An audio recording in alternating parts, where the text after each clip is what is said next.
안녕하세요. 이처당입니다.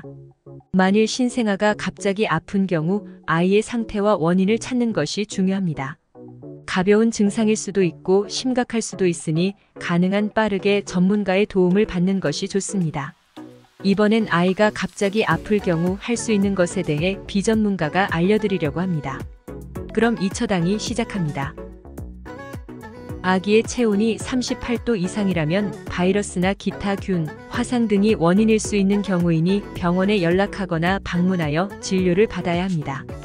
또 신생아가 구토나 설사의 증상을 보인다면 식습관이나 소화계의 문제일 가능성이 있습니다. 콧물, 기침, 재채기 등을 한다면 바이러스나 세균에 감염되었을 수 있습니다. 피부에 발진이 있거나 가려움증 등의 증상이 있으면 피부염, 알러지, 아토피 등이 원인일 수 있습니다. 어떠한 증상이든 신생아의 건강과 안전을 위해서 가급적 빠른 시일 내에 병원에 방문하여 진료를 받는 것이 좋습니다. 그럼 어떤 병원을 가야 하는지 알려드리지요. 대부분의 종합병원은 신생아의 의료 서비스를 제공하고 있으며 지역에 따라 특화된 병원이 있기도 합니다. 일반적으로 지역 의료센터나 종합병원에서 응급 상황에 대한 진료를 하고 있으니 방문하시면 되고, 또한 신생아 전용센터 또는 소아과 진료를 제공하는 병원도 있으니 거주 지역의 정보를 미리 알아두시는 것이 좋겠네요. 그럼 이제 병원에 가기 전까지 아기에게 해줄 수 있는 걸 알아보도록 하죠.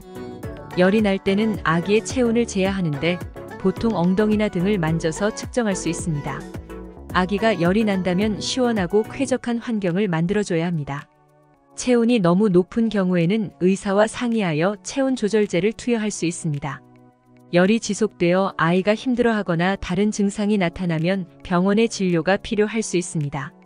만일 신생아가 젖이나 우유를 먹지 않을 경우에는 가급적 빨리 병원에 연락하여 조치를 취해야 합니다. 집에서 해줄 수 있는 것은 수유 타이밍과 양을 조절해보는 방법이 있습니다. 그리고 잘 먹던 아기였다면 강제적으로 수유를 시도해 보아도 됩니다. 이럴 땐 아기의 상태에 따라 조심스럽게 해야겠지요. 아기가 젖을 먹지 않을 때는 차가운 우유는 피해야 합니다. 대신 온기를 유지할 수 있도록 담요로 감싸준다면 어느 정도 거부를 줄일 수 있습니다. 피부에 발진 증상이 있을 경우에는 발진 부위를 마른 상태로 유지하고 적절한 유분과 보습제로 피부를 보호해줍니다. 세안이나 목욕을 할 경우에는 발진 부위를 부드러운 수건으로 닦아내거나 미온수로 적절하게 샤워할 수 있습니다. 샤워 후에는 반드시 부드러운 천으로 눌러서 물기를 제거해줍니다. 또 병원에서 처방받거나 검증된 약용 크림을 발라주면 발진을 이완시키고 피부에 보호막을 형성해줍니다. 만일 발진 부분이 감염이나 염증이 생길 가능성이 있다면 반드시 병원에서 진료를 받아야 합니다. 신생아의 피부는 굉장히 예민하기 때문에 발진 증상이 있을 경우에도 체온을 꾸준히 관찰하고 타이트한 옷에 의한 피부 접촉을 피해야 합니다. 아기는 모든 기관이 아직 환경에 적응 중에 있기 때문에 아기의 변화를 잘 기록해 두는 것도 중요합니다. 모든 것을 기록할 수는 없겠지만 체온, 수면 시간, 수유 시간, 피부색 등은 기본적으로 관찰, 기록해 두면 병원에 가서 진료를 할 때에도 좋은 자료가 될 수 있습니다. 여기까지입니다. 이처당이었습니다.